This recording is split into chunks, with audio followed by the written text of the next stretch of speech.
Electric flux के बारे में बताने से पहले हम एक एग्जांपल लेते हैं। एक पाइप से पानी आ रहा है, बकेट में डाल रहे हैं, हम उसको कलेक्ट कर रहे हैं। जो पानी है उसके पास वेलोसिटी भी है, डायरेक्शन भी है, तभी अगर इधर है तो यहाँ बकेट रखी है, ऐसे ना आएगा, तो डायरेक्शन मस्ट है, तो उसके पास डायरेक्शन भी है। तो water is a vector quantity. जब वो बकेट में आ जाता है तो वो स्केलर बन जाता है, क्योंकि उसका सिर्फ मैग्नीट्यूड रहता है, हम कह देते हैं 10 लीटर, 20 लीटर, 50 लीटर, जो भी है। इसी तरह से अगर मैं कहूँ इलेक्ट्रिक फील्ड, जो कि एक वेक्टर क्वांटिटी, हमें पता है उसकी एक डायरेक्शन होती है, उसको हम स्केलर में कन्वर्ट कर देंगे। कैसे कन्वर्ट करते हैं देखिए, जैसे इसको हमने रब किया, it becomes A charge particle and इसके आसपास एक इलेक्ट्रिक फील्ड जनरेट हो गया। अब इसका इलेक्ट्रिक फील्ड हम बताएंगे, बोलेंगे कितना है, तो हम बोलेंगे भी ये सरफेस है, यहाँ रखते हैं, इसमें जितनी इसकी लाइंस हैं गिन लो, वो इलेक्ट्रिक फील्ड आ जाएगा इसका। जितनी लाइंस इस सरफेस में आ रही है, वो जैसे हमने काउंट किया तो 50 लाइंस आई या 200 लाइंस आई, तो इसका 200 हो गया। अगर हम इस सरफेस पे करते हैं तो 400 लाइंस आई, तो हमने कहा इसकी इलेक्ट्रिक फील्ड 400 है। तो ये जो 200 या 400 है, इट बिकम्स स्केलर। और स्केलर बनाने के लिए हमने क्या किया, हमने इलेक्ट्रिक फील्ड ली, उसकी लाइंस को काउंट किया, किस पे, एक सरफेस, इसमें एक सरफेस इन्वॉल्व हो गया। तो जितनी उसकी क्राउडिंग उस लाइंस की, इस जो चार्ज बॉडी की इस सरफेस पे क्राउडिंग हुई, जितनी ज़्यादा क्राउडिंग होगी उतनी ज़्यादा हम कहेंगे, जितनी लाइंस ज़्यादा मीन्स, जितनी क्राउडिंग मीन्स जितनी लाइंस ज़्यादा है उतनी इंटेंसिटी ज़्यादा है। तो इस सरफेस पे जितनी लाइंस लिंक कर रही हैं उसको इंटेंसिटी बोल रहे हैं, and it becomes scalar quantity. और इसमें एक सरफेस इन्वॉल्व हो रहा है, एक intensity of electric field involve हो रही है, तो इसको हमने नाम दे दिया इलेक्ट्रिक फ्लक्स। इलेक्ट्रिक फ्लक्स दो चीजों से बना, electric field intensity and area involve.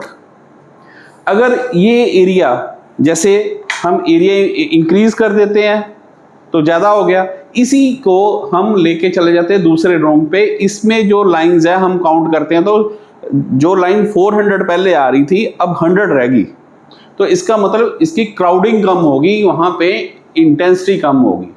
तो जो इलेक्ट्रिक फ्लक्स है, it depends upon the area, surface area जहां पे हम इसको काउंट कर रहे हैं, और intensity of the electric field. So electric flux की डेफिनेशन क्या बनी, it is a quantity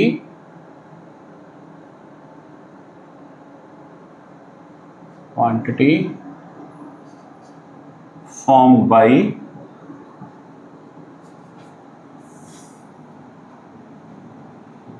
electric field intensity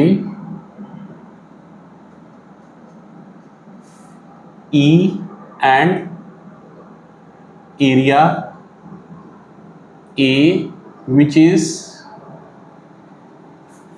normal to it।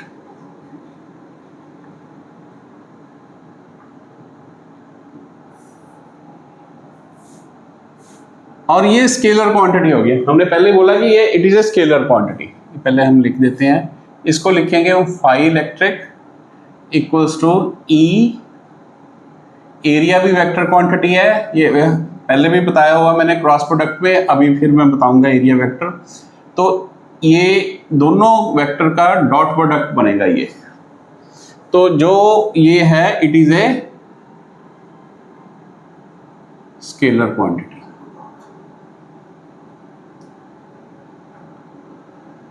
अब मैंने कहा कि area which is normal to it, अगर फील्ड लाइन ऐसे आ रही है तो इस पे फॉल करेंगी, अगर मैं ऐसे रखूंगा तो ये सीधा निकल जाएंगी, इस पे लिंक नहीं करेंगे तो हम फ्लक्स नहीं निकाल सकेंगे। That's why we should write this, which area should be normal to the electric field lines. Okay, now हम किसी एरिया में कैसे निकालेंगे, जैसे एग्जांपल है ये देखिए,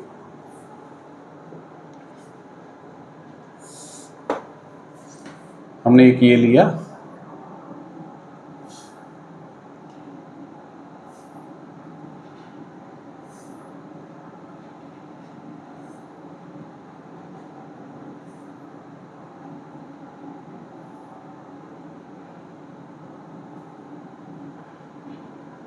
एक यूनिफॉर्म इलेक्ट्रिक फील्ड पे एक एरिया ए प्लेस कर दिया, तो इसका फ्लक्स होगा जितनी लाइंस इस पे कर। नाउ अगर मैं इसको, ये एंगल मैंने कर दिया थीटा,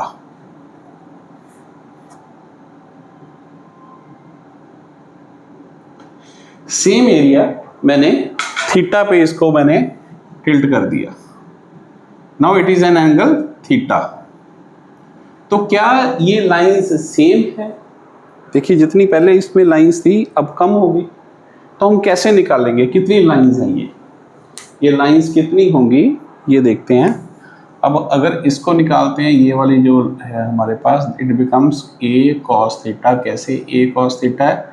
देखिए अगर ये ए है, ये थीटा है, तो ये कितना आएगा, कॉस थीटा की वैल्यू निकाल के इसे हमारा ये बी अपॉन एच लगाओ और ये आ जाएगा हमारे पास ए कॉस थीटा। तो ये हमारा ए कॉस थीटा आया, तो इसका जो फ्लक्स आया इसमें आ गया ई ए कॉस थीटा। नाउ अगर ये एंगल जो है, मैं इसकी बजाय ऐसे रख देता हूं, तो ये लाइंस इसको पास कर जाएंगी, इसके साथ नहीं लिंक करेंगी, तो हमारा अगर जो थीटा है 90 डिग्री बना, तो हमारा फ्लक्स कितना आ गया, 0। ये एक कैलकुलेशन आ गई। इससे पहले मैं एक आगे चलते हैं, आगे चलने से पहले मैं आपको बताना चाहूँगा एरिया वेक्टर क्या होता है। क्रॉस प्रोडक्ट में हमने पढ़ा है, आपको पता है I cross J equals to K। This is cross product I cross J, this is K। Now length into breadth equals to area. So area की जो डायरेक्शन होती है, this is perpendicular to the surface. Area की जो direction है, ये याद रखो, हमेशा परपेंडिकुलर टू द, जो हम सरफेस लेते हैं, अगर यहाँ पे ये सरफेस लिया है तो एरिया की जो डायरेक्शन है हमारी इसके परपेंडिकुलर होगी। अगर ऐसे लिया तो ये ऐसे होगी, अगर ऐसे लिया तो ऐसे होगी, अगर हमने ऐसे लिया है तो ऐसे होगी। तो जो ये थीटा है, this theta is the angle between, अगर ये सरफेस है तो जो ये थीटा बन रहा है, this is the angle between theta and the area vector. और इसका जो एरिया वेक्टर है ये ऐसे आ रहा है, ये एरिया वेक्टर होगा, और एरिया वेक्टर, ये जो एंगल है between E and area vector होगा, ये एंगल थीटा। ये 2 डायमेंशनल है, इसलिए इसकी में एक्सप्लेनेशन ज्यादा नहीं हुई। अब अगर आपने एरिया वेक्टर आपको समझ आ गया, तो आपको थीटा पता चल जाएगा, तो थीटा कैसे हम इमेजिन उसको कर सकते हैं। नाउ ये हमने यूनिफॉर्म इलेक्ट्रिक फील्ड ली थी, अब हम ऐसा सरफेस लेंगे जिसपे जो सरफेस यूनिफॉर्म नहीं है, जिसपे यूनिफॉर्म इलेक्ट्रिक फील्ड नहीं आती, अनइवन सरफेस है। जैसे ये एक चार्ज है, ये एक ऐसा सरफेस है, तो इसकी जो फील्ड लाइंस है ऐसे जाएंगी, और हर पॉइंट पे देखो आप, अगर हम इस पे देखते हैं, इसमें इंटेंसिटी का फर्क है, इस पे इन पे फर्क होगा। और दूसरा जो एरिया है, अगर ये एरिया वेक्टर है, सपोज करो this is the area vector, area, तो इसका एरिया वेक्टर ऐसे होगा, तो ये ई है, दिस इज द एंगल। अगर स्मॉल एरिया ds लेते हैं तो ds, ये एंगल बनेगा d theta, this is the area vector. यहाँ पे अगर कुछ और बनेगा एंगल, ये देखिए यहाँ पे हम ले रहे हैं तो यहाँ पे ये है, ये एरिया वेक्टर है, ये एंगल डी थीटा है और ये ई है। और ये दोनों में देखो, एक में माइनस बन रहा है, एक में प्लस बन रहा है, कहीं 10 बन रहा है, कहीं -10 बन रहा है, कहीं 20 बन रहा है। तो उस केस में हमने हमारी जो इलेक्ट्रिक फ्लक्स है वो कैसे निकलेगा। अब उस केस में हम इलेक्ट्रिक फ्लक्स निकालते हैं, calculation of flux linked to a surface.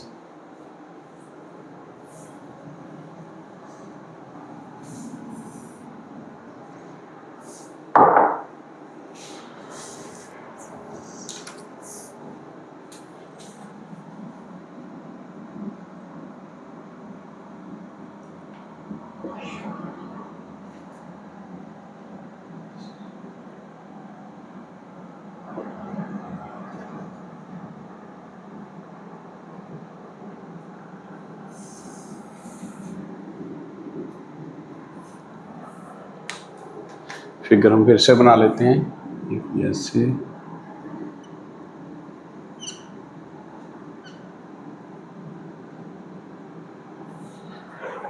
तो हमारे पास डिफरेंट सरफेसेस लिए, यहाँ पे डी एस ऐसे आ रहा है, ये इसका डी थीटा, ये एरिया वेक्टर, इसका एरिया वेक्टर ऐसे, दिस इज डी थीटा, ये ई है। तो हमारे डिफरेंट एंगल बनेंगे पॉइंट्स पे और डिफरेंट वो जो है एरिया वेक्टर्स जो है सरफेस डिफरेंट है तो उसमें इंटेंसिटी भी अलग अलग आएगी। नाउ इस केस में हम क्या करेंगे,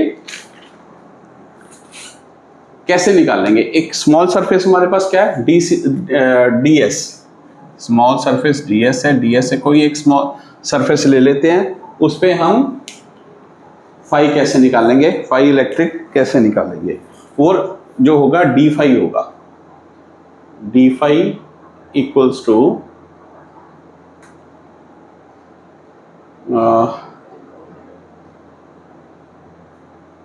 ई डी थीटा। तो उसको ये एक सरफेस पे आया, इस तरह के कई सरफेसेस हैं तो उसको हम इंटीग्रेट कर देंगे। सॉरी, ये बनेगा हमारे पास E D S, E D A है ना, एरिया हमारा ये बन गया ई डी एस, ये हमारा आ गया ई डी एस, और ये वेक्टर क्वांटिटीज है हमारे पास। तो जो ये ई डी एस है हमारे पास,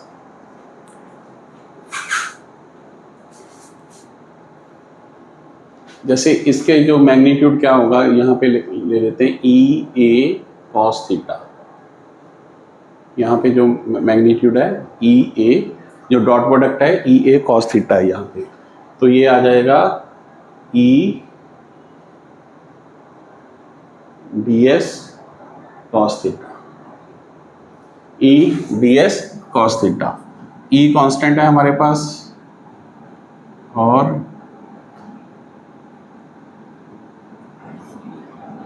ये हमारा surface integral D S cos theta, ये आ जाएगा हमारा फाई। लेकिन एक सरफेस पे क्या होता है हमारे पास, एक सरफेस पे हमारा एंगल डिफरेंट है, तो उस practically it is not possible to find electric flux. तो हम इसको क्या करेंगे, सब पहले तो हम देखेंगे सिमिलर एंगल के सरफेसेस क्या हैं, उनको हम इंटेग्रेट करके पहले ये वाला फॉर्मूला लगा के निकालेंगे। फिर दूसरे एंगल जो होगा दूसरे टाइप का होगा, किसी पे 180 बन रहा है, किसी पे 0 बन रहा है, वो 0 वालों का अलग से करेंगे इंटेग्रेट, 180 का अलग से करेंगे, 90 का अलग से करेंगे। सपोज हमारे पास ये सरफेस है, अगर ये सरफेस है हमारे पास, इस तरफ है इसका एरिया वेक्टर, फील्ड लाइंस इधर आ रही हैं, तो इनमें थीटा क्या है, थीटा हमेशा एंगल हमने लेना है electric field and area vector. इस केस में थीटा 0 होगा हमारे पास। ये अगर ये सरफेस है,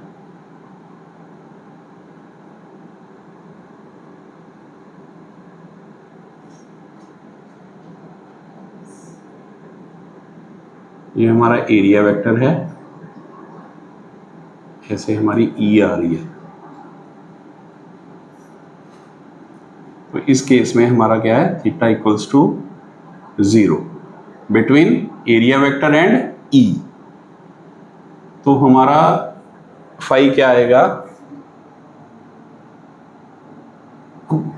देखिए हमने फॉर्मूला तो ये लगाना है, ई डी एस कॉस 0, कॉस 0 हमारा हो गया 1। अब ई डी एस आया। अब डी एस अब देखेंगे इस पे, ये सारा सरफेस जो हमने लिया इस पे डी एक्स का अगर इंटेग्रेट करेंगे तो वो ए बन जाएगा। तो ये बन गया हमारे पास E E. This is the basic formula जो हमारा ये था, ये इसका मैग्नीट्यूड आ गया।